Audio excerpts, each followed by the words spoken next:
ಓಂ ಗುರುಭ್ಯೋ ನಮಃ. ಬಂಧುಗಳೇ, ಬದಲಾವಣೆ ಇದು ನಿಸರ್ಗದ ನಿಯಮ ಅಂತ ಹೇಳಲಾಗುತ್ತೆ.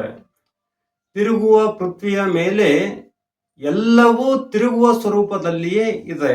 ಬಂಧುಗಳೇ, ಈ ಮಾತು ನಿಜವಾಗಿದ್ದರೂ ಕೂಡ ಇದು ಕೇವಲ ದೈಹಿಕವಾಗಿ ಅಥವಾ ಶಾರೀರಿಕವಾಗಿ ನಡೆದಿರುತ್ತೆ. ಮಾನಸಿಕವಾಗಿಯೋ, ಭಾವನಿಕವಾಗಿಯೋ ಅಥವಾ ಬೌದ್ಧಿಕವಾಗಿಯೋ ಇಂತಹ ಸಂಗತಿಗಳಲ್ಲಿ ಇದು ಸ್ಥಿರವಾಗಿಯೂ ಇರಬಹುದು. ಬಂಧುಗಳೇ, ಇಂತಹ ಸಂಗತಿಗಳಲ್ಲಿ ಬದಲಾವಣೆ ಆದರೂ ಕೂಡ ಆ ಬದಲಾವಣೆ ಹೇಗಿರಬೇಕು ಅಂದ್ರೆ ಕೆಟ್ಟದ್ದರಿಂದ ಒಳ್ಳೆಯದರಲ್ಲಿ ಇರಬೇಕು ಅಥವಾ ಅಜ್ಞಾನದಿಂದ ಜ್ಞಾನದಲ್ಲಿ ಆಗಿರಬೇಕು.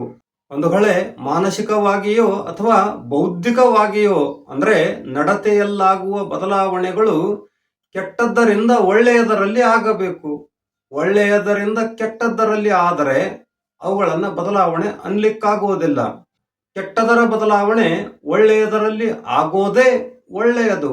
ಹೀಗಿದ್ರೂ ಕೂಡ ಸಮಾಜದಲ್ಲಿಯೇ ಕೆಲವು ಜನ ಇಂತಹ ಬದಲಾವಣೆಗಳನ್ನು ಸ್ವೀಕರಿಸುವುದಿಲ್ಲ ಅಥವಾ ಇಂತಹ ಬದಲಾವಣೆ ಅವರಿಗೆ ಇಷ್ಟವಾಗುವುದಿಲ್ಲ. ಅದು ಯಾಕೆ ಕೇಳಿ. ದುಶ್ಚಟಗಳಲ್ಲೊಂದಾದ ಸಾರಾಯಿ ಕುಡಿಯುವುದು. ಯಾರೋ ಒಬ್ರು ಸಾರಾಯಿ ಕುಡಿಯದವರು ಸಾರಾಯಿ ಕುಡಿಯೋಕ್ ಶುರು ಮಾಡಿದ್ರೆ ಕೆಲವರಿಗೆ ಆನಂದ ಆಗುತ್ತೆ. ಯಾಕೆ? ನಮ್ಮ ಜೊತೆ ಕುಡಿಯೋಕೊಬ್ಬ ಸಿಕ್ನಲ್ಲ, ನಮಗೆ ಕುಡಿಸೋಕೊಬ್ಬ ಸಿಕ್ನಲ್ಲ, ನಮ್ಮಂತೆ ಇನ್ನೊಬ್ಬನ ಮನೆ ಹಾಳಾಗುತ್ತಲ್ಲ ಅಂತ ಒಳಗೊಳಗೆ ಆನಂದ ಪಡ್ತಾರೆ. ಅದೇ ಸಾರಾಯಿ ಕುಡಿಯುವನೊಬ್ಬ ಕುಡಿಯೋದನ್ನ ಬಿಟ್ರೆ ಬಹಳಾನೇ ಜಂಬ ಬಂದಿದೆ ಅವನಿಗೆ, ಬಹಳಾನೇ ಸಜ್ಜನವಾಗಲು ಹೊರಟಿದ್ದಾನೆ ಅಂತ ಅವನಲ್ಲಿ ಅಹಂಕಾರ ಕಾಣ್ತಾರೆ. ಅದೇ ರೀತಿ ಅಜ್ಞಾನದಲ್ಲಿರುವವನೊಬ್ಬ ನಿಜವಾಗಿಯೂ ಅವನಿಗೆ ಜ್ಞಾನ ಬಂದು ಜ್ಞಾನಿಯಂತೆ ವರ್ತಿಸೋಕೆ ಆರಂಭ ಮಾಡಿದ್ರೆ ಇವರಿಗೆ ಬೆಂಕಿ ಬೀಳುತ್ತೆ. ಬಂಧುಗಳೇ, ಏನೇನೋ ಮಾತಾಡೋಕ್ ಶುರು ಮಾಡ್ತಾರೆ. ಜಂಬ ಬಂದಿದೆ, ಪ್ರತಿಯೊಂದರಲ್ಲೂ ಒಳ್ಳೆಯ ಬದಲಾವಣೆ ಆಯ್ತು ಅಂದ್ರೆ ಅದರಲ್ಲಿ ಜಂಬ ಕಾಣೋಕ್ ಶುರು ಆಗುತ್ತೆ ಇವರಿಗೆ.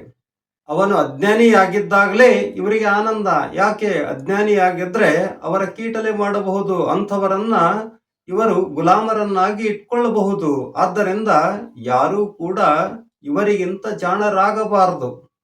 ಒಂದ್ ವೇಳೆ ಜಾಣರಾಗಿ ವರ್ತಿಸೋಕ್ ಶುರು ಮಾಡಿದ್ರೆ ಇವರಿಗೆ ಹೊಟ್ಟೆ ಕಡಿಯೋಕ್ ಶುರುವಾಗುತ್ತೆ.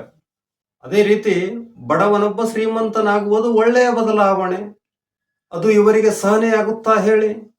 ಹತ್ತಿರದಲ್ಲಿ ಇರುವಂತಹ ಬಡವನೊಬ್ಬ ಶ್ರೀಮಂತನಾದ್ರೆ ಇವರಿಗೆ ಒಳಗೊಳಗೆ ಹೇಗಾಗುತ್ತೆ ಹೇಳಿ? ಮೇಲ್ನೋಟಕ್ಕೆ ಆನಂದ ತೋರಿಸಿದ್ರು ಒಳಗೆ ಬೆಂಕಿ ಬಿದ್ದಿರುತ್ತೆ. ಬಂಧುಗಳೇ, ಮಾತಲ್ಲಿ ಹೇಳುವುದು ಬದಲಾವಣೆ ನಿಸರ್ಗದ ನಿಯಮ. ಬದಲಾವಣೆ ಆದ್ರೆ ಬೆಂಕಿ ಬಿದ್ದು ಬಿಡುತ್ತೆ ಇವರಿಗೆ ಹೊಟ್ಟೆಯಲ್ಲಿ. ಯಾಕೆ? ಇವರು ಬಯಸುವುದು ಕೆಟ್ಟ ಬದಲಾವಣೆ ಮಾತ್ರ. ಒಳ್ಳೆಯ ಬದಲಾವಣೆ ಆದ್ರೆ ಖಂಡಿತ ಇವರಿಗೆ ಸಹಿಸೋಕ್ಕಾಗಲ್ಲ. ಬಂಧುಗಳೇ, ಸಹಿಸೋಕ್ಕಾಗಲ್ಲ. ಧನ್ಯವಾದಗಳು.